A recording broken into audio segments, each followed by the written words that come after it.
I have something I want to complain about. Tell me. And I know it's small in the grand scheme of things, right? Like, we're in the middle of a pandemic. Yeah. You gotta not visit your grandparents. Things are kind of shitty right now. Mm-hmm. But it's my world. It's my complaint. It's my issue that I'm having personally. It's a war that I'm raging right now, right? Okay, yeah. So, because I'm just stuck here in this house all day trying to, do my part. True. And stay apart. Right. I hate that that's the slogan. Me too. Rhyming a word with the same word is really dumb and kind of lazy. Yeah. So. They should have contacted you. Probably. And been like, hey, Bard Zoe, what should we have done? Right. Because you're like a published author with your poetry. Yes. Right? Yes. That's true. In like the 6th grade? Yeah, sixth grade. Like, I was just going to leave it at that and be like, I'm so impressive. Look at me. I'm a published author. I needed to. Definitely 6th grade poetry. And it wasn't even that good. It was that like, oh, you did so great. But it wasn't that great, which is fine. It's okay. But you can say that you're a published author. That's true. They don't need to know the 6th grade. Exactly. Part. Just leave that part out. I'll do that next time. That's fine. It's fine. Here we are. So, my problem. Yes, right? tell me. So, as you know, I wanted to redo my wardrobe. Yeah. So, I was just trying to think of something to do because I suck at fashion. Absolutely hate it. Same. I think that t-shirt, blue jeans, and sneakers is fashion, and that's it. Like, same pair of blue jeans, same pair of sneakers, and just change the shirt, right? Yeah. Like, that's supposed to be fashion. That's not fashion. That's not 2020 fashion. So, I've always wanted to update my wardrobe, be a part of society and the fashion culture, right? I wanted to do that, but not having money's an issue. Yeah, fashion's expensive. It can be, right? Yes. So that was always my issue in life is I didn't have the money, and then God, I hate shopping. It's God, a pain in the ass. I hate it. I get anxiety. I don't know why. Well, I mean, women's sizing is bullshit. That too. So yes, I just please. Why does the size 6 have to be different for every single pair of jeans that I try on? I can't stand it. So, and of course, changing rooms are closed right now. Yes. So it's just even worse. Like, I don't even want to go out and be around people because, a virus that we can't stop. Right. And then buying clothing on top of that I'm already anxious about. I can't. So I was just like, screw it. But, however, I found a couple cool websites that are like, oh, buy secondhand cheap clothing. I'm like, oh, cheap. You had me at cheap. For me. So I bought some shirts, right? Yeah. It's like some basic. I looked into the fashion where I was like, what can I do that's simple? And I decided on a capsule wardrobe because I consulted my sister-in-law, Savannah. She's great. She's my future sister-in-law. They're engaged. But she's great with fashion. She's all about it. So I contacted her and I was like, please give me some ideas. Like, tell me what to do. And she also suggested the capsule wardrobe where you buy neutral colored plain tops and then you buy a bunch of neutral colored plain blue jeans. When I say neutral colored plain blue jeans, your standard typical pant color, like black, white, gray, blue jean color, like a light and a dark. So you just get your basics. You start off with your basics, right? So I also bought some like basic shirts. Black, white, blue, tan, gray. Just solid colors. Yeah, just solid, no prints, just plain. So, bought a bunch of shirts, and I tried on most of the t-shirts. Yeah. And here's my complaint. Here's my wine for the day. Okay. Let me get some cheese for my wine. The sleeves don't fit. My arms on a lot of the shirts that I bought. No, okay, so y'all don't understand why I'm laughing. The reason that her arms don't fit is because she weightlifts. So 5 to 6 days a week. She got them muscle arms. Well, they're not that muscular, but they're obvious. They have turned recently in the past couple months. Yeah. Weirdly enough, noticeably muscular. Yes. And I hate it. Hate it so much. Like, I just wanted to have the benefits of weightlifting, of just being able to lift heavy shit, not don't look at me, don't look at my muscles, don't pay attention to me. I don't like that. So I put on the shirts and they fit great. Yeah. Like, I'm a medium. Like, my whole life, even when I was at my heaviest, I wore medium. Even when I was at my lightest, I wore medium. I wear medium shirts for my 5'5" build. Yeah. The sleeves don't fit. And that's so sad. And it's funny because my gym partner, Anthony, he had that issue, and for the longest time, I made fun of him. Oh, because I was like, why are you wearing shirts that are baggy as shit on you? Because you're jacked. You're a beef boy. Like, he can Oh, like he's a man and also like 5'10". So right. He lifts heavy, and he's the one that I dude. started partnering up to work out with. Even though I've been working out for 6 years, I prefer working out by myself. But he was like, "Come work out with me. Come work out with me." And I'm glad I did. Yeah. Because then he introduced me to his trainer, which then I hired, and he is 10 out of 10. Love it. Obviously, because results are showing up, and it's great. So I gave him shit for the longest time. And I'm like, why are you wearing such baggy shirts? Like, they look like shit on you. Like, you should be wearing tighter shirts to show off your muscles. Like, your triceps are bigger than your biceps. Yeah. Show it off. What are you doing wearing baggy shirts? And he's like, my arms don't fit. Yeah, he just can't because I assume he doesn't know how to sew. No, God, no. So he has to get XL shirts sometimes, 2XL. But he should be a large in men's. But has to keep buying these baggy shirts that just drape off of him and look like shit. And that is my fear now.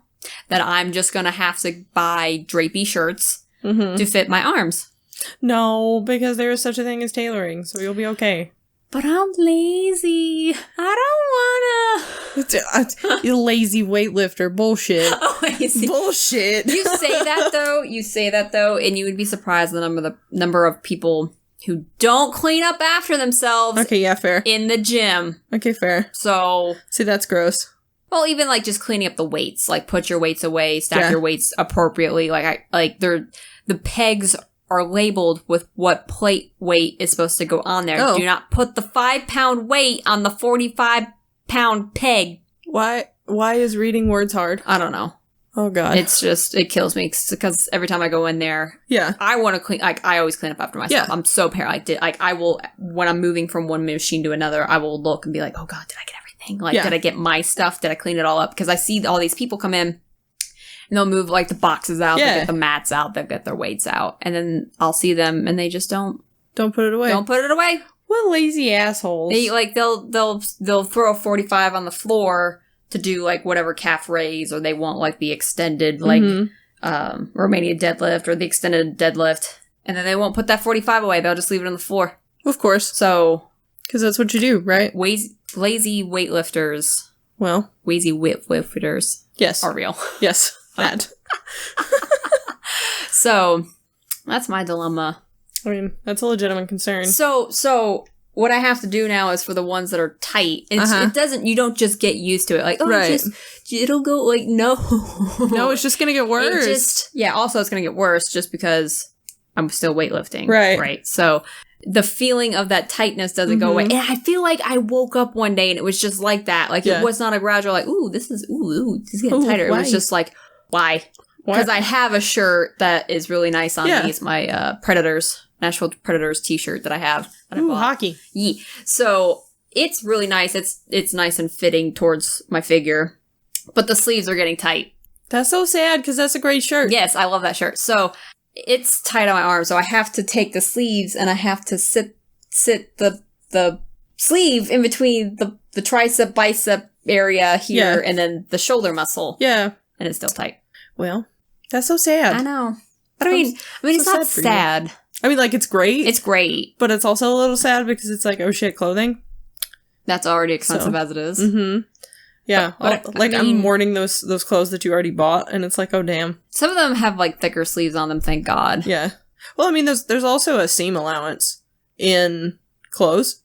So you should be able to let them out a little bit. True. Yeah. Well, that depends if it's, like, an actual nice quality, because I do have some suits. Oh, my suits. Yeah. Oh, no. Yep.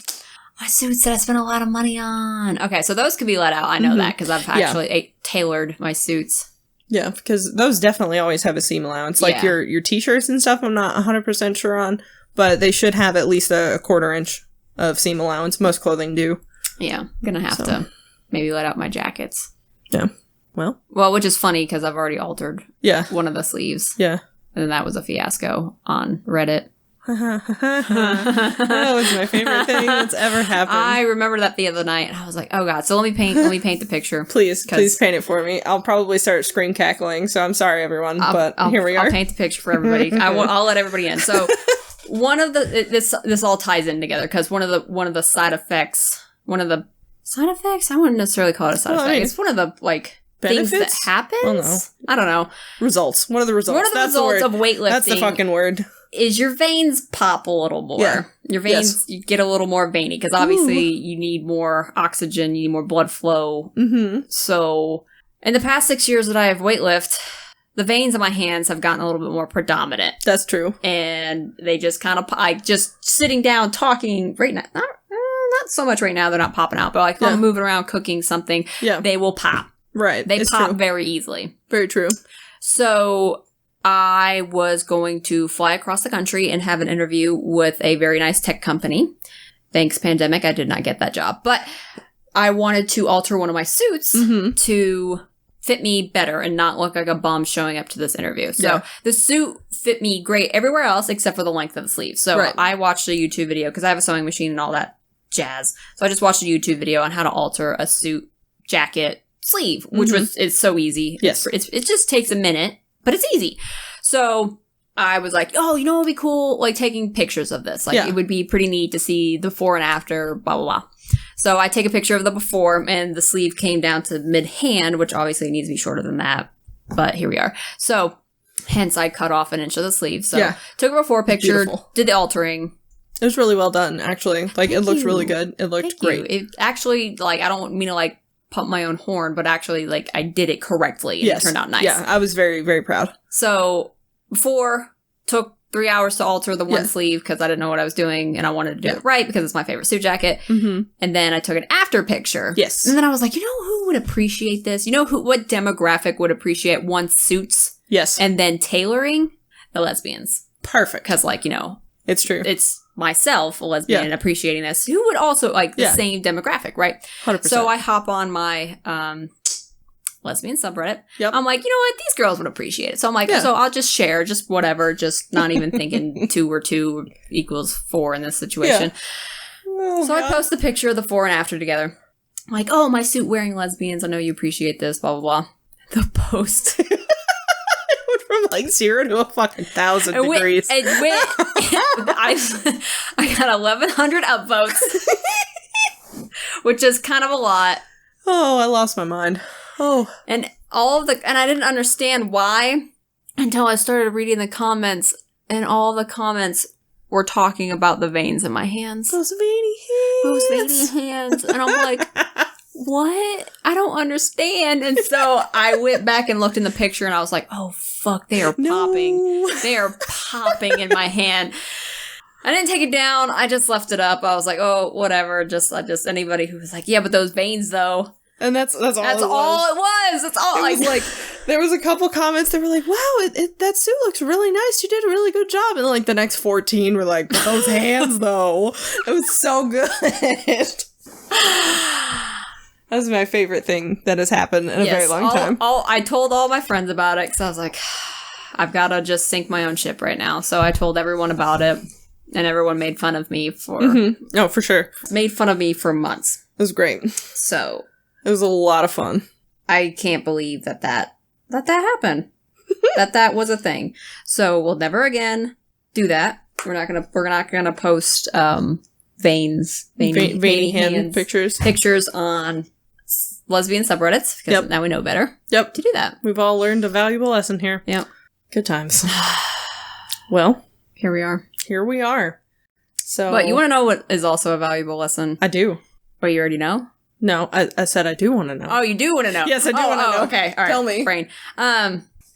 This podcast. That's true.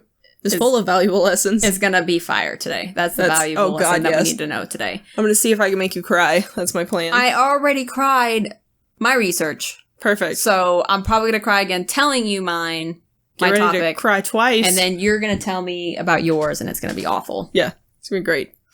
It's going to be great. Unless there's more scratching. I don't want it if there's scratching. Is there scratching? No, there's no scratching. It's worse. Oh, fuck. I don't know if I want I don't know what you consider worse. I don't know. We'll find out. Than the scratching. We'll see. But we'll find out. So let's flip the coin. Flip this bitch. All right. What do you want? Give me heads again. You want heads? Yeah. Give me. Do the flippy flip. Where are we at? Tails. I go first. Wah! Okay, Waluigi. What the fuck? I've been watching too many fucking TikToks, bro. Yeah. The WAP where they redid it as... Wah! Waluigi. It's great.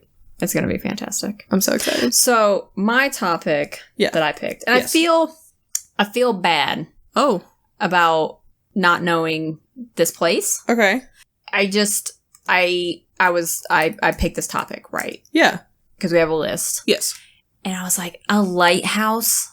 Are you fucking serious? Like a lighthouse? Those bitches are scary, dude. And then I realized, oh, wait a minute, this particular area we're talking about is the longest lasting settlement area that has been continuously inhabited in the United States. Nice. So let's fucking go. The activity here is going to be on point. So I felt like kind of a noob not knowing that the St. Augustine Lighthouse in Florida is fucking fire. Yeah. Is actually... It's lit. It's lit. A lighthouse.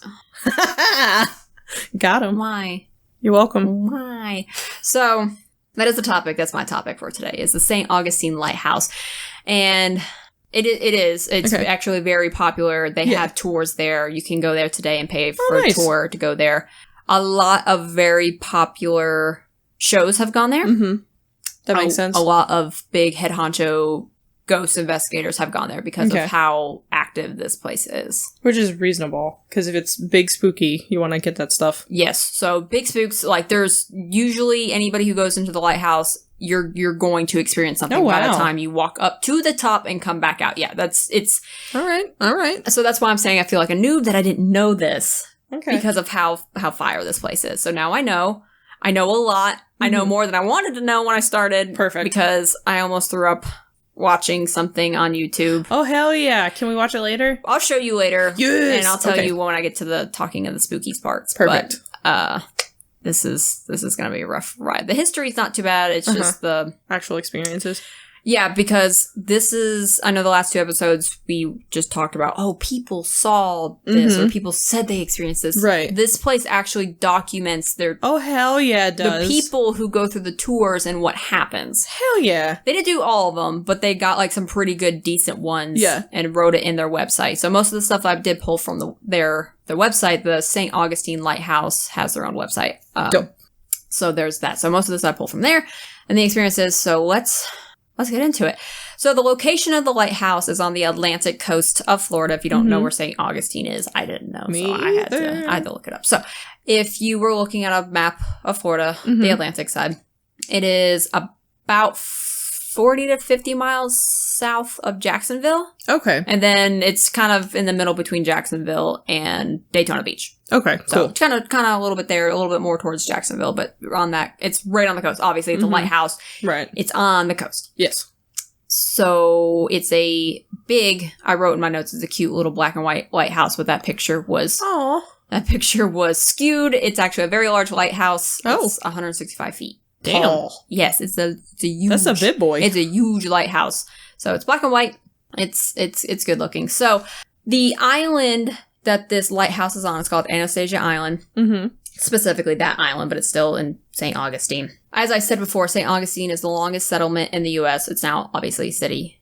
It was a settlement. So the longest settlement in the U.S. that has been continuously inhabited. Right. Yeah. So the Spaniards inhabited that area first, went out on an expedition, landed in Florida, and then they took over that area. So the reason why this area is hot, right? Yeah. So it's been around a long time, obviously. Yes. So there's going to be a lot of activity just because of the amount of people that have been through and around and the constant experiences that are happening in this place. But this lighthouse has a lot of history because it's in a lot of wars. Oh, of course. So the Anglo-Spanish War, the French-Indian War, the American Revolution, the American War on the Native Americans in this area, and even in the Civil War, even in World War II. Damn. Yes. For some odd reason, this lighthouse had a lot of action. I'm not going to go too in-depth on it because honestly, I really just want to get to the experiences because, they're so great. But I'll still give like a Cliff Notes version of how this lighthouse came to be. Yeah. So whenever the Spanish landed in the 1500s and they established and settled the area, they had pirates come and invade from Britain. Okay. So they fought off the pirates and won that battle. And ever since that point, they erected a watchtower to see the pirates coming from the distance because they're it's a port city. Yeah. So that makes total sense. They had this watchtower and it was constructed on the site. Land of Florida kept getting transferred back and forth between the Spanish, the British, the Spanish, the Americans, the British, it got transferred. Just kept getting thrown because it was a territory for a while, and then finally the U.S. took it. Yeah. We were actually given it in a treaty, I think. Yeah, we were something. Mm-hmm. There was a lot going on, so I didn't even want to just delve into that. So after the British got a hold of the area, they turned that watchtower and they added 30 more feet on top of it, and then they made it a lighthouse. Damn. So instead of it being like a watch for war, it slowly over the years started turning into obviously like an industrial tool for ships to come in and avoid the rocks and stuff like that. So even though that was there, ships kept sinking. Bad things kept happening. Like there's forts all around because obviously it's on a coastline. They need to guard it. So still a lot of bad negative energy of these forts, and then slaves, and then enslaving the Native Americans and using them for not good things, as we all know. Not okay. The beacon of the lighthouse was changed, let's see, in the 1800s. So another 10 feet was added on. So we're probably up to like another 70 feet at this lighthouse. So it kept getting added on. A more fancier light was put at the top. And then at 1871, after finally the U.S. owned Fort at this time, the lighthouse was sinking into the water. Oh. Yeah, because of erosion of the waves, and it was right on. Yeah. And it's been about 300 years. Yeah, I was going to say, it's been a hot minute. It's been a hot minute since that watchtower lighthouse has been there. So, after 300 years, the erosion of the land finally... Some sources say that the lighthouse actually fell over. Some sources said that the lighthouse was about to, like, obviously, like, or, like, not good, not in a good position for people to be going up into the lighthouse. Yeah. So, the U.S. Congress ordered a $100,000 reconstruction of the lighthouse. Nice. That is 165 feet tall. So, the one that we see today is the one that one's built. Obviously, it was not rebuilt in the original position. It was built 500 yards southeast of the original position. Okay, so it was more up on land than it was. Yes, more out of the water, pretty much at this point. Because they showed a picture in something that I watched. They showed the picture of the original position of the lighthouse, and that's water now. 100% water. So, yowzers. Yeah, they definitely needed to get that out of the water. It took 3 years to complete, and that's what we see today. During World War II, just another fun fact, and then we get into the good stuff. Oh no, 2 more fun facts. So, during World War II, Germans in a submarine snuck onto the beach of a town close by. Damn, okay. So not in St. Augustine, but close by, and they planted TNT onto the beaches, right? Yeah, so they were being massive dicks. So, fucking Nazis and TNT, Jesus. So they were caught, busted, but for a while there were armed guards that were put into that lighthouse. Reasonable. To watch the seas, because obviously they snuck in with submarines, and that's not a good idea. Sure. So even after that, in 1980, so this is the final history of the lighthouse up to present times. Okay. In 1980, the keeper's house was set on fire. The keeper's house is also massive. I thought it would be like a 1-bedroom. No, it's like a... No, it's a fancy keeper house. Yes, actually, because it has 2 floors and a basement. So, made of brick. It's actually super nice. Like, I saw in one of the videos, I was like, damn, that's a nice house. All right, cool.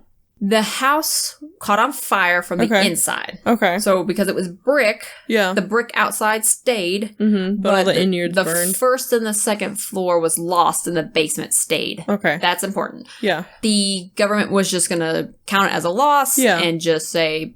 Not worry about it. Fine, bulldoze it down, no big deal. But a organization... called the Service League, the Junior Service League, which is a group of women who kind of pilot in doing leadership roles and just doing community service and stuff like that. They came in and they restored the whole house and then some of the lighthouse. Took several years to get that done. So in 1994, the lighthouse was open as a museum. Nice. And it's been that way ever since. Okay, cool. They started tours of haunting tours, right? Because of how active the place has been. And the tours actually got so crazy because they would only do a couple in the summertime. Now they do tours all the time. Because of how on point the hauntings are. And this is great. That's my favorite. So a couple stories, a couple people that need to be mentioned because they play into the hauntings because they're 100% people that haunt the place. It's great. Yeah. So this is a tragic story. I hated reading this. This was so awful. Whenever the lighthouse in 1871, when it started to fall over, and the government said, okay, rebuild it, they had to bring in people to live in the area to construct the new lighthouse, because it wasn't 2020. It wasn't just bring in the cranes and have it up in a couple of months. It was handmade 165 feet tall, right? Right. People were brought in to do the construction. One of the people that was brought in was Superintendent Lighthouse Construction. I'm going to botch this name. That's okay. Hezekiah. Mm-hmm. I think the last name is Pete. Okay. P-I-T-T-E-E. So he's in charge of constructions, or is a superintendent of overseeing construction of lighthouses, because lighthouses are a big deal, actually. Yeah, I mean, more than you would think. Very specialty thing. Yes, because it stops from ships from being, crashing into rocks. So it's actually super important. I keep forgetting lighthouses are a big deal in the U.S. Coast Guard. This fellow moved from Maine. And, of course, he was going to be there for 3 years, brought his family with him. So his wife and 4 children came with him. And, of course, construction site with children is now playtime. Because they're stuck there. They're going to start playing there. The way that they brought supplies to the new lighthouse that was being constructed is that they built a railway cart from the lighthouse to the docks. Okay. So it was a cart that ran along the tracks. They would go down to the docks to the whatever all their stuff in. would bring in the supplies, and they put on the cart and ride it back up. Yeah, makes sense. So of course the children would ride this cart. Oh God, I know where this is going. No, you actually don't know where I can just imagine. You can probably imagine. Tragedy. The only thing that stopped the rail cart from going into the waters was a wooden board. Yeah, so like a singular board. Yeah, probably. Because that's safe. Yeah, because that's so safe. That makes sense. Well, I mean, the children riding My mama would have whooped me so good. Oh, man. So the children would ride it, and that wooden board was not there one day. Of course. When they rode it down to the docks. So the sisters, of the 4 children, the 3 sisters, 15, 13, and 4 years old. Okay. Plus an unnamed African-American girl who was 10 years old. All 4 of them were riding the cart. When they approached the end, that one board was not there, sending the cart into the ocean. The cart tipped over these 4 girls and trapped them underneath and sunk to the bottom. A nearby African-American worker, as it was noted, saw it, jumped into the water to save them. Only the 4-year-old girl survived. The rest of them perished, which is awful, awful, awful, awful. So the Pete family returned home to bury the 2 girls. It's not known. The website wanted to say it's not known where the African-American girl was buried. Right. And they're still trying to find out where she is, what her name was, because she deserves recognition. Yeah, right. Definitely. That was the unfortunate tragedy that happened there during the construction of the new. So those 2 little girls lost their lives. So another unfortunate tragedy that happened in the lighthouse is a lighthouse keeper, Peter Rossmann. Rasmussen? It's an interesting last name. Good effort. Thanks. I'm so awful at this. So, the first lighthouse keeper of the new lighthouse from 1901 to 1924. He apparently hung himself in the basement. Damn it. Yeah. So, like in the basement of the house? Of the keeper's house, yes. The one I was talking about with the 2 floors in the basement. Is that before or after it burned down? Before, I'm assuming? Before. Okay. Before it burned down. Yes, correct. Because it was the late 90s that the house burnt down. Yeah. I couldn't remember the time. The history of this is so long. So he hung himself before the burning down. Okay. So in the basement. Yes, because it was brand new at this point. Yeah. Hung himself. Apparently he was not a nice man. He didn't like the tourists who came to the lighthouse. Oh, okay. Even though I like money. I don't care if I like the people. I would like to get paid. Right. So I'm in customer service. Yeah, I don't know why. So there's a man in a blue uniform that is often seen in the basement as a spectral figure, ghosty, misty deal. And they speculate that it's Peter, the one who hung himself. So and that figure is always seen in the basement, walking around, and they think it's Peter who hung himself. So another poor soul who died at this lighthouse is William Hard. He was one of the first keepers of the lighthouse before the new reconstruction, so more Civil War era. He died while being a keeper, and he lost his battle with malaria and tuberculosis. Yowzers! Yeah, he wasn't going to make it, for sure. For sure was not going to make it. Sometimes in the parlor, there can be sounds of coughing that is heard, and everyone thinks that it is this gentleman, William Hard. Yeah, with the tuberculosis. With the TB, with the cough. So that's sometimes heard in that area. And then another soul, Joseph. Another wacky last name. Another. It's a French last name. Andrew. Let's go with that.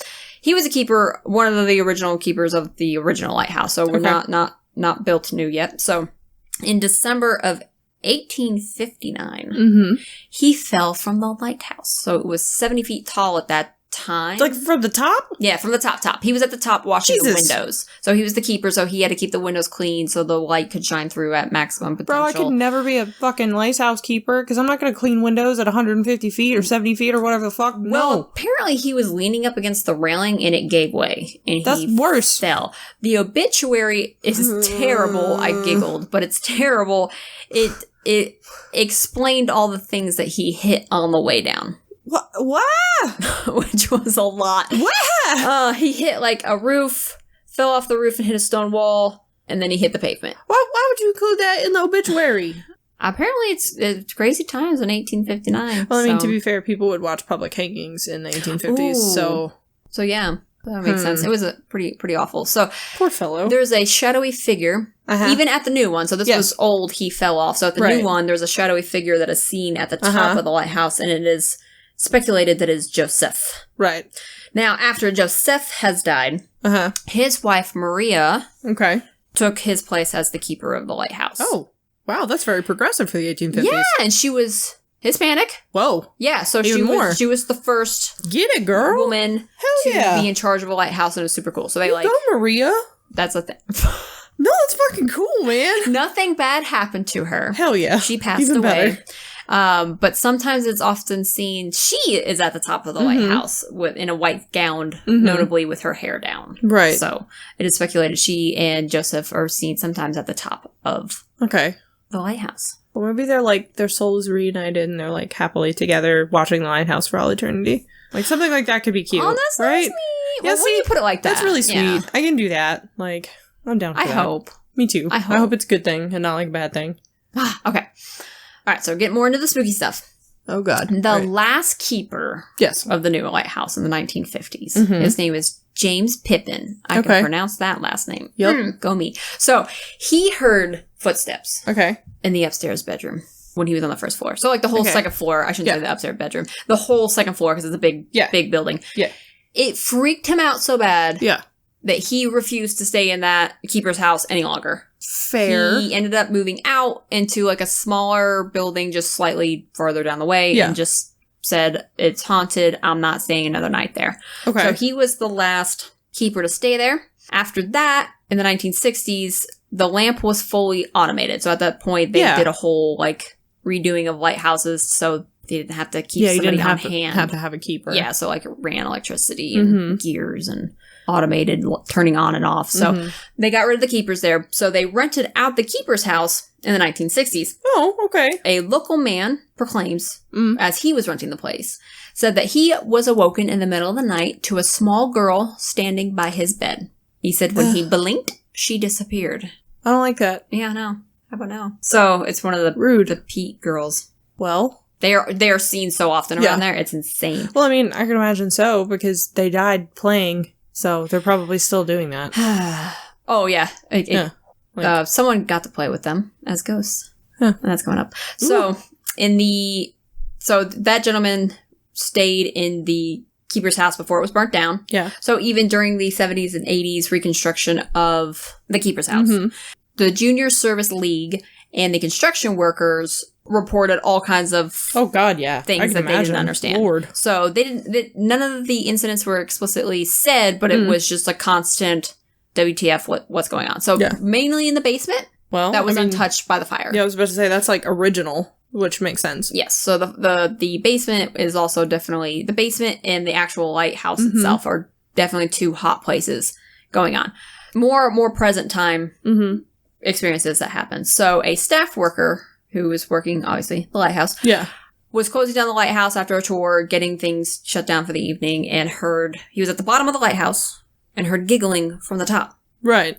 He goes to the top of the tower to investigate, and no one is up there. On his way back down, he hears giggling at the bottom. What? Rude bitches? Shit. I'd be so mad. I'd be like, I walked all the way up this damn lighthouse to check and see if some stupid kid was got left here, stuck at the top, and their parents were dumb and didn't notice, and nobody's there. And then they're suddenly down at the... No, thank you, Yeah, ma'am. so apparently the children like to play hide and seek and also like to screw with guests sometimes. I hate that. I hate that so much. I love how that's your first thought of. I hate that. Those rude children. Rude. I would just be in a corner crying. I mean, to be fair, I'd probably be that asshole if I was, like, dead and a ghost. I'd be like, let's mess with him. So, to be fair, I can't really be that bad, but... You would be that ghost. Shit. Don't die in my house. If you're, like, dying in my house, I'm gonna be like, no, you have to go outside. No. You can't haunt me. Not gonna happen. So, another guest of a tour, of the haunting tour, right? Yeah. She went to go climb the tower. This one's unreal. She went to go, start ascending up the staircase, and her shoelace was tied to the first step. Who does that? Ghost children. What little assholes? Like, what the fuck? They tie your shoelace to the stair? Yes, tied. Jesus Christ. Well, my first thought was like, she could have tripped, bash her knee, bash her head. Yeah, she could have bit her fucking tongue off. Ooh, that's what I think of when I'm like, oh god, I'm gonna trip up the stairs. I might bite my tongue off, because that was the thing. Why is your tongue hanging out your mouth? Because I talk a lot. I don't know if you've noticed, but like when you talk, it happens. But shit. You talk with your tongue out of your mouth? Sometimes. Certain words. Well, I've not noticed this, so... Well, thank you. I so her shoelaces were tied to the staircase. Little dick bags. So here's where a guest got to play with the girls, apparently. This is a story that was posted on the website.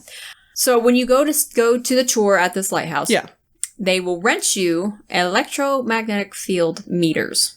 That's genius. Which is pretty freaking cool, right? That's genius. EMF, or electromagnetic field meters, detectors, will detect if there is an electromagnetic field present. Right. So a lot of ghost experts, theorists speculate that if there's a ghost, there has to be energy, and where there's energy, there has to be an electromagnetic field. So 2 + 2 = 4. If there's an electromagnetic field present, that means there should be a ghost present. Right.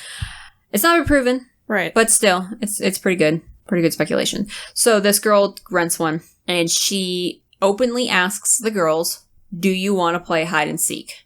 And the EMF spikes. Well, yeah.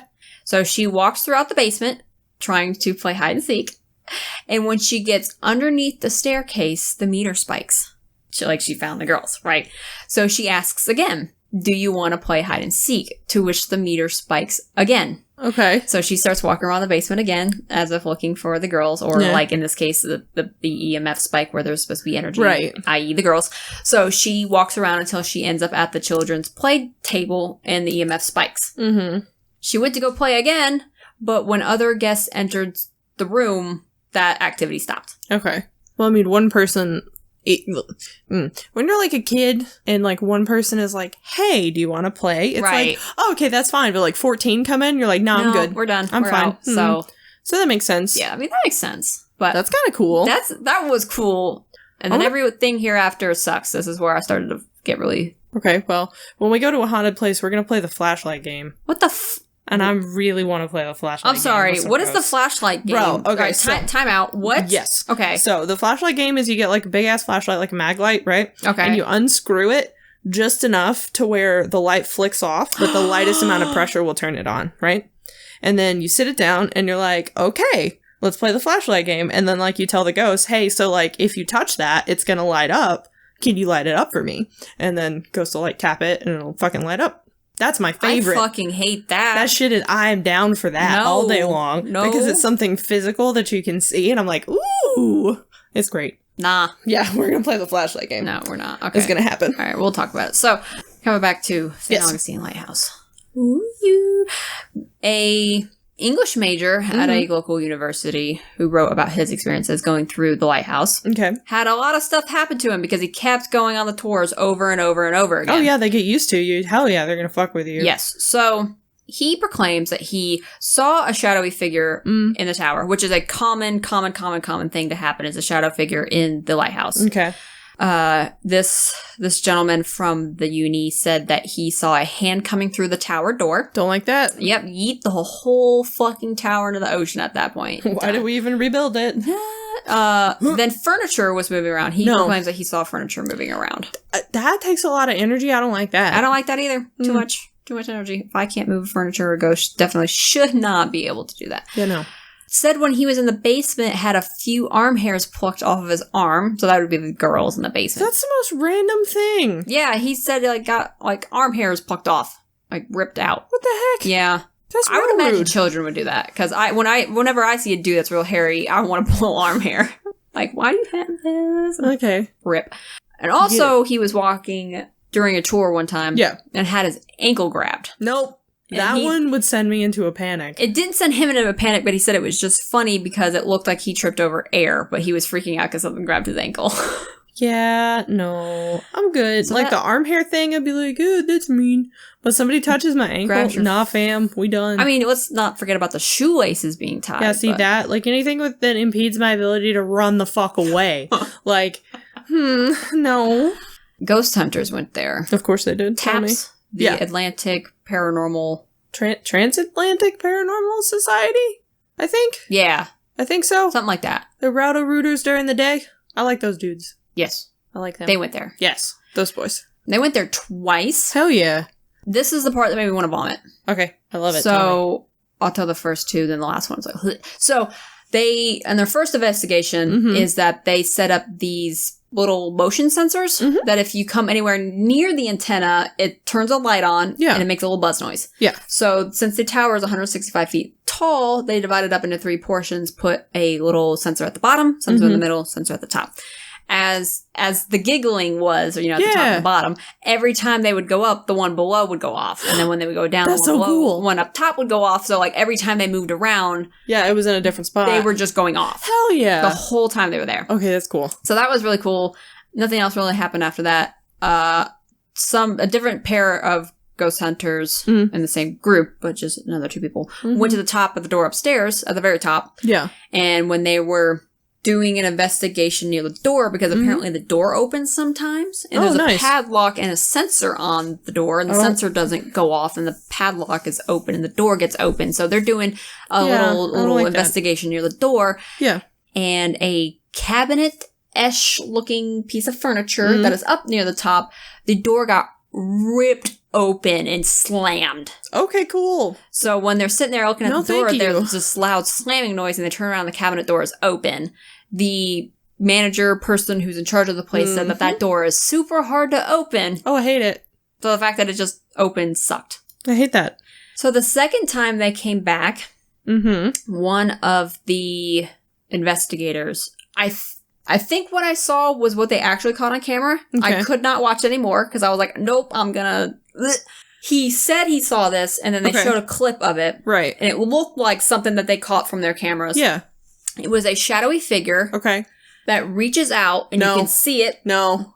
He's in the lighthouse. Okay, so let me paint the scene. He's in the lighthouse, standing at the very bottom, looking up the rotunda building, round room. Yes.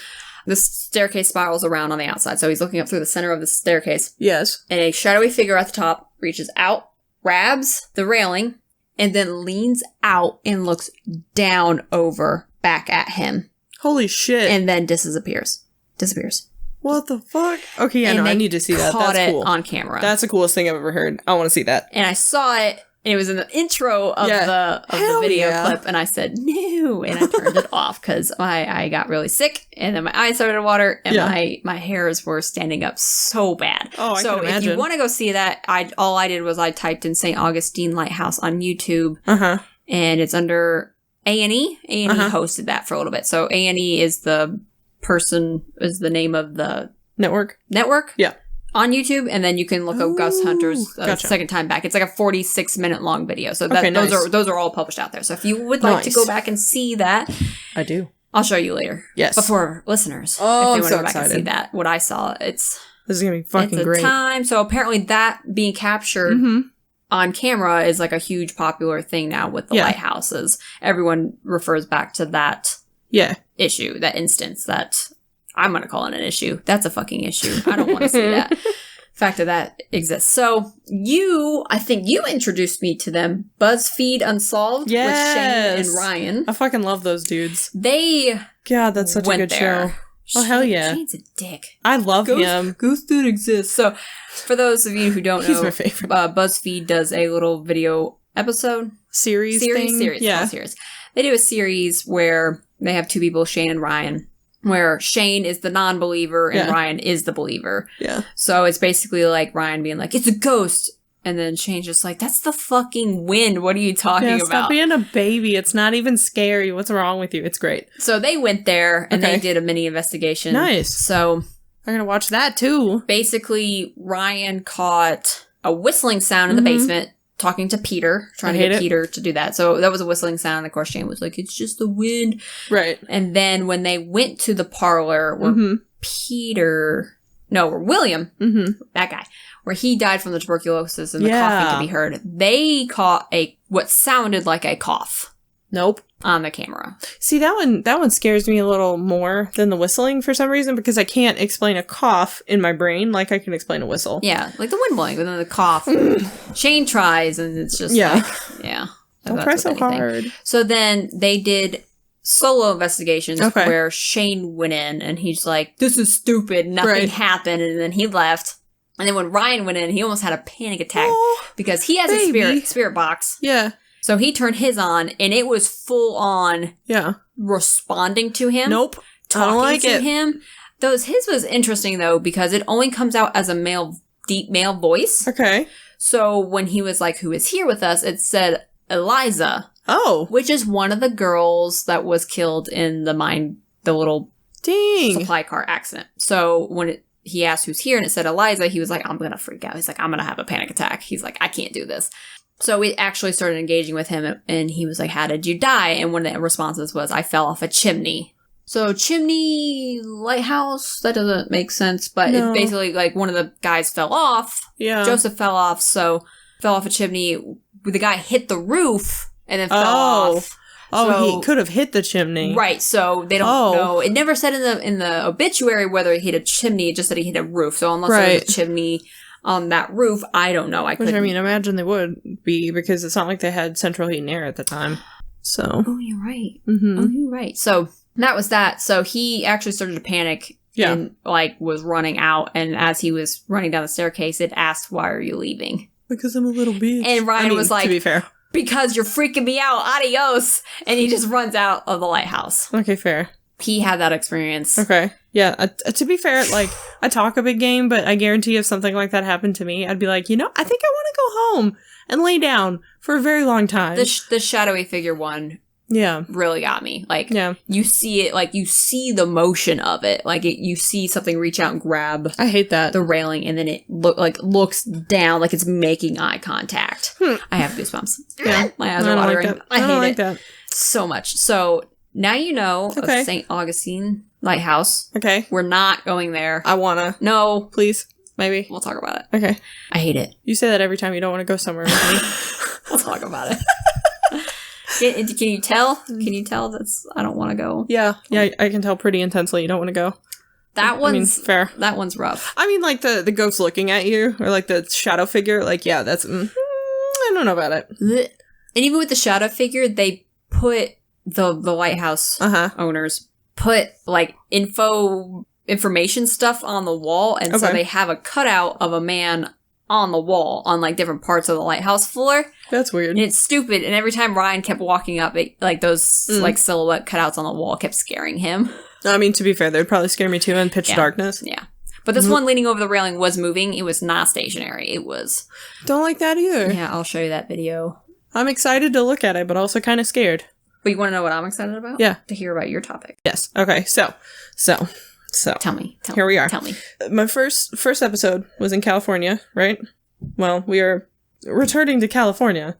So we went from California. Like California? I just like the really scary shit in California, dude. Why is there so much scary shit in California? I don't know. I have a theory that it could be tectonic plates and ley lines, but here we are. So I love them ley lines. Get it. So this is the Whaley House in San Diego, California. Have you ever heard of the Whaley House?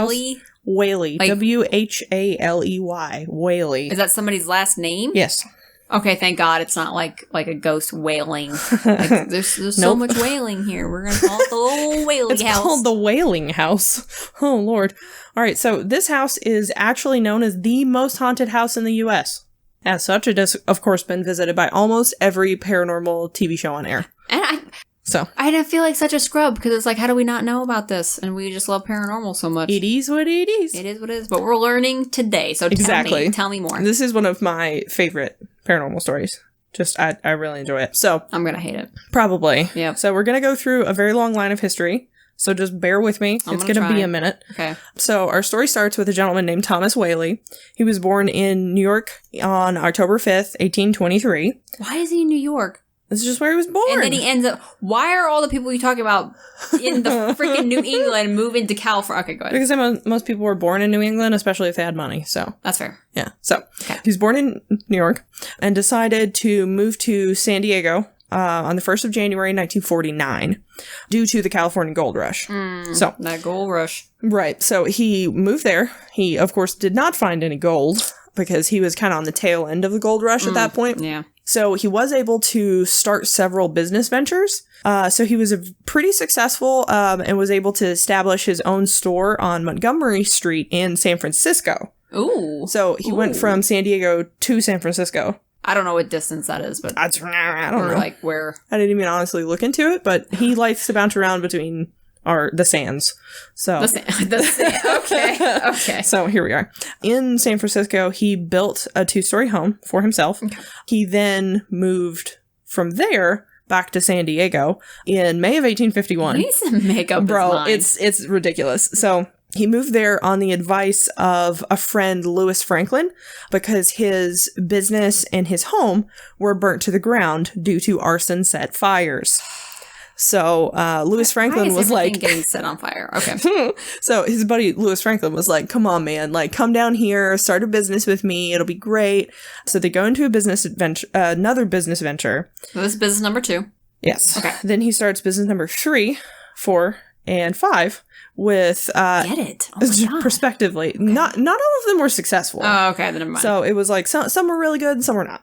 Prospectively with Ephraim Morris, Francis Hinton, and even his brother, Henry Whaley. Soon enough after all of those things, he was able to save up enough money to return to New York to marry his sweetheart. Holy shit, that sucks. Anna Eloise Delaney in May of 1853. So 3 years after he moved to San Diego. Back to San Diego. Back. Yes, he went to New York. Damn. And then both of them moved to San Diego. What a waste of money! Well, I mean, she had to come back. He should have just sent like a postcard or some Morse code bullshit and been like, "Yo, bitch, get out here. It's nice. There's no gold, but come on. I got 5 businesses, 1 burnt to the ground. It's fine. Let me mail order bride this bitch." Like, no, not okay. I want everyone to know though, as I was saying what to say in Morse code, I was doing the finger. You were. I saw that. You were doing like the tappy tap. The tappy tap. That's pretty good shit. So the couple moved back to San Diego, and Thomas started another general store partnership on and off, which they usually only lasted a year or so. So people were only like business partners with him for like a year at a time, really. What is he doing? I don't know. I couldn't figure that out because I was really curious because it happens a lot, like just over the course of the story.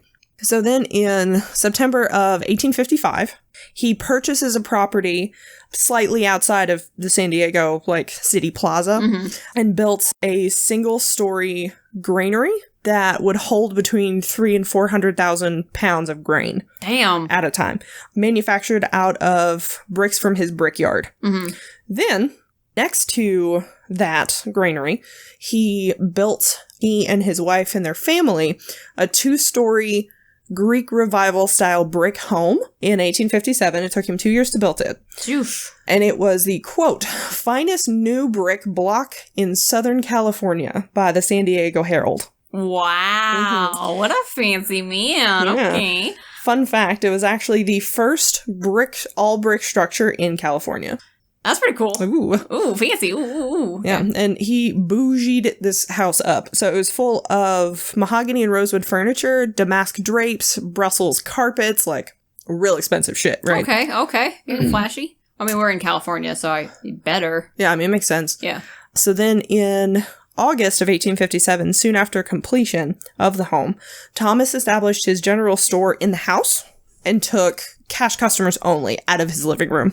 Because that makes sense. If it was late 1800s, what else was there past the cash? Like credit. Credit was still a thing. Okay, credit was still a thing. You're correct. Yeah. Cash only in my living room. Because that makes sense. He realized pretty soon after that his house was a little too far away from the city center, so people would have to go fairly far to get to his home to make their purchases, and he was like, this is not the best business idea. What is this guy doing? Does he just think like, oh, I'm gonna have a business adventure, and just does it and doesn't think about it? Because maybe that's why. I don't know, because it does sound like he doesn't really think it through. It doesn't sound like he thinks things through. Yeah.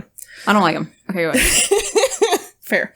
All right. I don't really like him either, but for reasons later to be revealed. Ooh. It's a mystery. To you. And the listeners. This is true. Okay. So he relocated his general store business to the plaza in the center of San Diego. But he's staying in the house. Correct. But just moved the general store out of his fucking living room. Correct. Okay. And just rented a property to do that. By 1858, a year later, Thomas and Anna had 3 children. Frances Hilton, which was named after a business partner. Not the Hiltons? Hinton. I apologize. Oh, okay. Thomas Hinton. Okay. I definitely said Hilton. I was like, that's not right. Okay. Thomas, who was their second child. So Thomas had a son named Thomas. Oh, okay, Unfortunately, he actually passed away 18 months after he was born in their home due to scarlet fever. Oh. Which loops back around to me telling you my mom had scarlet fever earlier. And she lives. How crazy is that? Yeah. 6 months in the hospital. Woo. Woo. Diseases are not fun. Don't catch them. Never, ever. Vaccinate your kids. And the third child was Anna Amelia. They had 3 kids. By 1858, Thomas's business in the plaza was destroyed by yet another arson set fire. Wow. People just lighting shit on fire there. This guy can't catch a break. No joke. Already distraught by the loss of their son earlier that year, the family decided to move to San Francisco. Told you, they just bounced back and forth. So once there, Thomas actually worked as a U.S. Army commissionary storekeeper. So he did the same thing that he was doing before, just for the Army. I don't like this guy. Why do we not like him? This guy just sounds like he's all over the place. He is all over the place. Anxiety dictates that he is too inconsistent for me. That's why I don't like him. I think Anna would agree with you, his wife. They had 3 more children. George Hayes Riggold, named for another business partner, Violet Eloise, and then Corinne Lillian, who I will from henceforth call just Lillian when I talk about her. Okay. So then in 1867, Thomas assisted in the American takeover of Alaska. So he nice. Yeah, he moved up, established some general stores, helped set up a base, and then served as a councilman. While he was gone, Anne and the children remained in San Francisco. Because, I mean, you can't take your wife and kids in the middle. Her 5 kids now? Yes. Okay. 5 children. Okay. After a major earthquake, which California, in 1868, the Whaley family, the parents and the 5 children, moved back to the home in San Diego, the 2-story home. Oh my God. It's back and forth, bro. So once they got there, Thomas reestablished his general store in the Whaley House, in their family home. Okay. And the city was big enough now that people were like, oh, yeah, that's easy to get to. So they're in the Whaley House. Mm-hmm. The brick one is the Whaley House. Correct. In San Diego. Okay. Mm-hmm. Okay. During the next few years. Did he come back from Alaska? Yes. Okay. Yeah. After the earthquake in 68, if I could read. A time. Yes, 68. Okay. After that, they all moved back to, like, he moved home and then they all moved to San Diego. There were a lot of business ventures. Additionally, run. Yes. Oh my God. And they would rent, this was not a huge house, but I mean, it was decently sized. It was just 2 stories, right? It was a decently sized home. Okay. They rented out so many rooms to so many different businesses and so many different things. What? From October of 1868 to January of 69, there was Tanner Troupe Theater operated in one of the upstairs bedrooms. It's a bedroom. Right. They had a theater production in a bedroom. So that's one thing. I want to see a picture of this house later because it's gotta be bigger than a house. Yeah, no, like the setup is so wild, and you haven't even heard the wildest part. So, because they would rent out to the troop, they would rent out to like people, just random people that needed a place to stay. They would rent out to. One room was like a schoolhouse at one point. Like, it's wild. I don't understand. There's 6 people, 5, 6, 7 people living in the house, and they still have room. Yeah, apparently. I don't know. It's a wild house. I really want to go so bad. You can go. Yes. I'll stay in the hotel. No, you gonna come with me? No. Okay. Then from August 1869 to March of 1871, the San Diego County Courthouse used the former granary for hearings and court and rented 3 upstairs bedrooms for record storage. What? So the county courthouse was run out of the Whaley House. Like, court happened there. Sentencing, all that stuff. So then in 1871, all court documents were actually moved from there into downtown San Diego into Horton's Hall, which is located on 6th and F. Well, it makes sense. It makes sense that so many people wanted to be there because it was the first brick building in California. See, that's something I hadn't even thought about. That makes more sense. That just hit me. Yeah, that actually makes a lot of sense. Okay. All right, so after the court left in 1871, Thomas actually connected the granary, which was the courtroom, to the residence. So he added them together. Okay. Changed windows and doors, altered the front portico, like entrance dealio, the porch. Portico, entrance dealio. Yeah. I caught that. You're welcome. Okay. Then Thomas actually returned to New York from 1874 to 1879 to settle his father's estate, which is what he claimed, although his father had died in 1832. And he left in 74. Oh, yeah. What? That's a long time. That doesn't make any sense. Yeah. But then came back to California, couldn't find work in San Francisco, and then moved home to San Diego to be with his family again. During the time that he was away, Francis Whaley, the eldest son, actually was relied upon to financially support the family. Because... Damn, that sucks. Yes. Because, I mean, Thomas wasn't doing shit. Wait, but they're renting out all these rooms and still had to... Yep. He still had to work and hustle and try and figure shit out. What the fuck? Yeah, so that's something. Okay. That's a great parent. I don't understand how you have all these side hustles going on, but it's like, you know what? You still need to work, because where's that money going? Yeah, seriously, like, what's happening? And there's no record. I have no idea. Okay. Then, on January 5th, 1882... 2 of the daughters, Violet and Anna Amelia, married their sweethearts, more than likely inside the home. Because that's what you do. That's, it's a nice brick house. So Anna actually married her first cousin, John Whaley, because that's not weird. I hate it. I hate it so much. I hate it. Me too. And then Violet actually married a gentleman named, I call him a gentleman, George, this is a funky name and I'm going to screw it up. Do it. Welcome to the party. Yes, welcome to my party. Bertokia? Here we are. With a last name. Yeah. He actually proved to be a real jerk. Turns out he actually just married her under the assumption that she would have a large dowry, since her dad was so well known in town, and had the first brick building. What a penis. Right. He was so wrong. Correct. He was so wrong. Very wrong. Unfortunately, he divorced her. Okay. Very soon after. All right, bye. Bye, Felicia. Unfortunately, divorced at that time period, she was 21. Ooh. She was 21 and divorced. So nobody would look at her. Nobody had time for her. Nobody cared about her. It was a huge source of pain and humiliation for her in 1884, followed by a very deep depression that was monitored by a local physician. Violet actually committed suicide in the home by shooting herself through the heart with her father's .32 caliber revolver on August 18th, 1885. She was only 22 years old.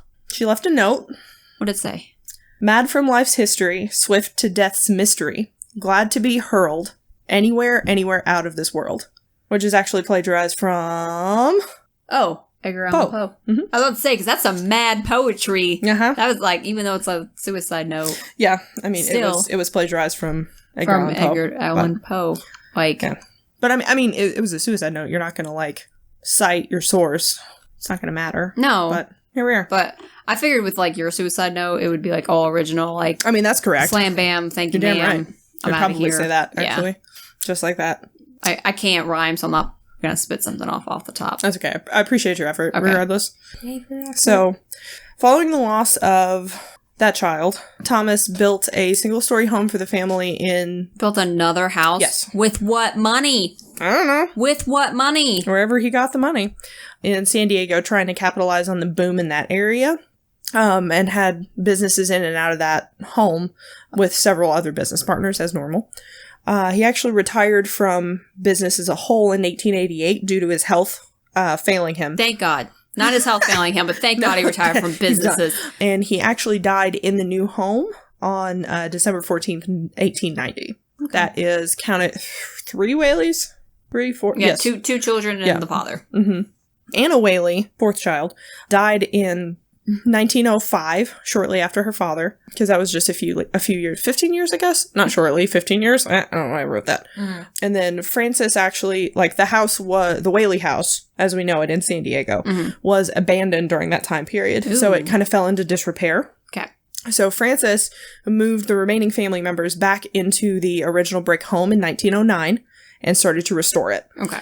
And started giving tours and showing off the historical property as it was, because it was a historical courthouse. It was historical, a lot of other theatrical, stuff. Everything. Right. Everything. Yeah. So that's kind of how he helped make money for the family and take care of everybody. Okay. Respect. And there were other members of the family that actually died in the home, other than the 3 mentioned. Okay. Because there was other family that would stay with them. So there were aunts and uncles and cousins that would stay with them and then be cared for. Up marrying one of her first cousins. Yes. So, yeah. So clearly, her dad's brother's son. I'm upset. I hate that that's a thing. Oh, me too. I don't like it. happens. I don't like it at all. But here we are. His mother, Anna, Frances's mom, passed away in the home in 1913. And then Frances actually passed away in the home in 1914. His funeral was held in the home, his wake and funeral on the whole 9 yards. I was hate actually that. held there. I hate that even more. Lillian was, she continued to live in the home until her death in 1953. Oh, okay. She lived a while. Yes. So that's the history of the Whaley House and the Whaley family. Yikes. Right. Doesn't end there. So now we have the history of the actual property that the Whaley House is built on. Okay.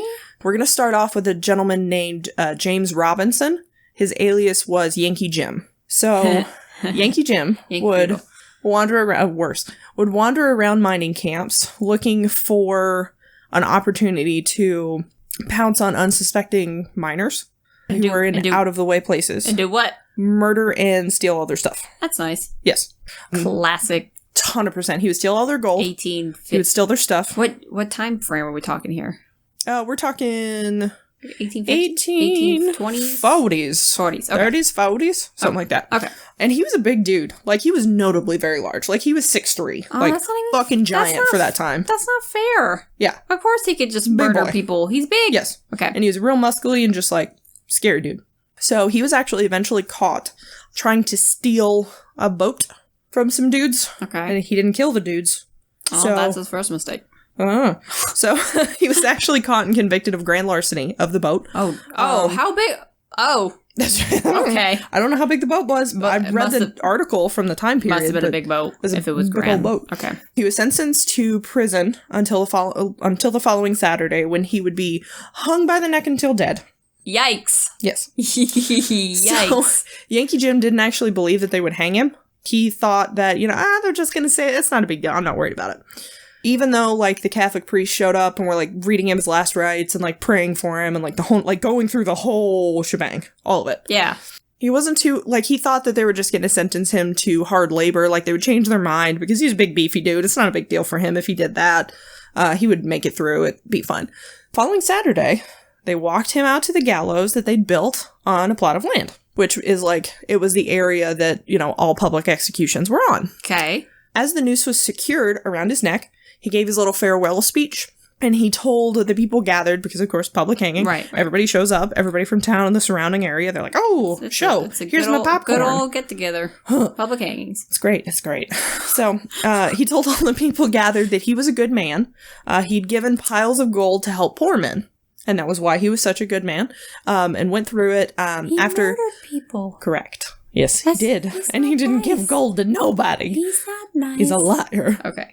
So after patiently listening to his little speech, they finally were like, all right, do the thing. Pull the lever. The rope was too long to snap his neck.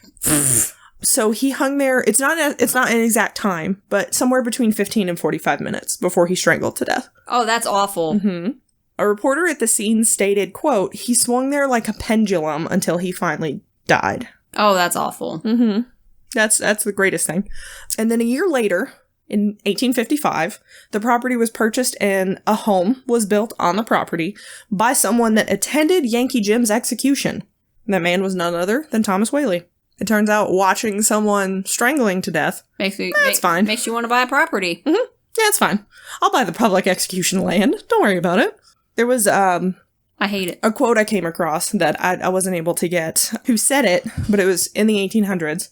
Someone said, "That house is destined to be haunted." In the 1800s, someone said that about the Whaley House. That's probably why that guy could never get a business venture to go right. Probably not. Let's just be fucking real. Stupid. All right. So now we're on to the ghosts. Tell me. There's so many. Tell me. The first known ghost is, of course, Yankee Jim himself. Oh. So almost immediately after building the house and moving in, good man Jim, Anna and Thomas would hear heavy male foot, what they assumed would be like a freaking huge dude walking around, stomping around upstairs. There would be dragging sounds. Ooh. They would go into a room and see a window open. The window's unlatched and open. Like, stuff that they obviously did not do was done. Mm-hmm. So they both were like, oh, it's Yankee Jim. That's who's in our house. That's who it is. Which is kind of crazy. Why would you marry a dude that's like, hey, let's build a house where someone died? That's fine. That's normal. I'm sure the land was cheap, knowing. I mean, it would have to be. Oh, all right. So more recently, it was a deal. It's the deed. It's a deal for the deed. Oh, God. More recently, people have reported the windows unlatching, being opened by themselves. Still happening. Yes. Okay. The footsteps still happen. Sometimes people will see a really tall, hulking black shape. It's him. And that's the assumption. It's because he's fucking 6'3". He's a big dude. Yes. So, there's that. Another ghost is actually Thomas Whaley himself, even though he didn't die in the house. The former museum curator, June Reading, she's actually passed away now. Mm-hmm. She was quoted saying, "We had a little girl, perhaps 5 or 6 years old, who waved to a man that she said was standing in the parlor. We couldn't see him, but often children's sensitivity..." Fucking children. God. That's why I hate them so much. Get him. Because I can see ghosts. And you can't. How jealous you are. I'm not jealous. Not in the least bit. I'm good. Fair. So she said, often children's sensitivity is greater than adults. So many adults have also seen him, however, always on the upper landing. One guest said that she saw him, quote, clad in a frock, quote, and pantaloons. The face turned away from her so that she couldn't make it out, and it suddenly faded away. He loves to wave at children, usually causing the children to wave back. So they actually, workers will say there's kids that, like the kids are just waving up the stairs, right? And they'll look up and they're like, what are you doing? What are you waving And they're at? like, oh, the man waved at me. And then they'll wave. All right, time to go. Bye-bye. Right? See you later. Get in the car. God. So that's fun. Another ghost is actually Violet Whaley, the woman who killed herself. Mm-hmm. So when people enter her room, they'll just be overcome with the smell of copper. Of blood. Right. Oh. Sometimes, certain times of the day, you'll hear cries, which sounds like a woman sobbing. That's so sad. And then there are sometimes, like, if you're standing outside of the house and you look up to her window, you can actually see her full body standing in the window. Oh, no. That's one of the pictures I have that I have to show you. No, you don't have to. I do. No. You can tell who it is. Like, it legitimately looks like a woman standing in, like, a white lace petticoat. Like, just standing, like, looking outside is what it looks like. I hate when ghosts are so vivid. It's crazy because she's ever so slightly transparent, but you can tell, like, she's wearing something from that time period. Nah, I don't want it. It's spooky. So the next ghost is Anna Whaley, the mom. So she's been seen usually in the downstairs rooms or in the garden. In 1864, she was actually seen by the television personality Regis Philibbean, and he says, all of a sudden I noticed something on the wall. There was something filmy white. It looked like an apparition of some kind. I got so excited I couldn't restrain myself. I flipped on the flashlight. You got excited? What a dick. Okay. I flipped on the flashlight and there was nothing there but a portrait of Anna Whaley, the long dead mistress of the house. And sometimes when you're walking through the home, you'll actually smell Anna's perfume. Like, very obviously a woman's perfume. That's no one's wearing perfume. Right. Another ghost is, strangely enough, the family dog. What? So the family's dog was named Dolly Verdon. She can be seen running around the grounds or up and down the hallways. Children will usually come up to the workers and be like, "Hey, where's that dog? I want to pet that dog." I won't pet that dog. Right. And they're like, "Excuse me?" And the kids are like, "The dog that just ran down the hallway. I want to pet the dog." And they're like, "Oh, honey, no. That is not a real dog." So the last one that I have to report is a young girl. She's usually found in the dining room. It's actually suspected that she is the ghost of one of the Whaley children's friends. Mm-hmm. Urban legend says that Anna Whaley, the mom, loved to bake for all of the neighborhood children, right? Because, I mean, she had so many fucking kids. She's like, I'll just bake a bunch of stuff. It's fine. I'm sorry. When you said bake, like get baked? No. Because it's California? Oh my God, you fucking nerd. I'm sorry. That was pretty good. Okay. That was pretty good, actually. I got so hung on that. If I didn't get it out, I would never have paid attention to anything you said. I mean, that's fair. But okay, go ahead. You gotta listen to this because it's rough. Huh? It's rough. So she would bake cookies for everybody, right? Okay. And this little girl got so excited that she ran into the low-hanging clothesline and crushed her trachea and died. What? Yeah. So that's the little girl's ghost that haunts. That's fucking terrible. Yes.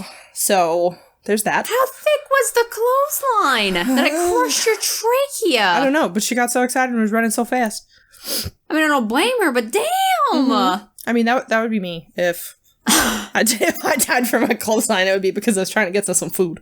But yeah. So there is actually no historical proof that something like that happened. There is actually on the website for the Whaley House, which is where I got most of my information.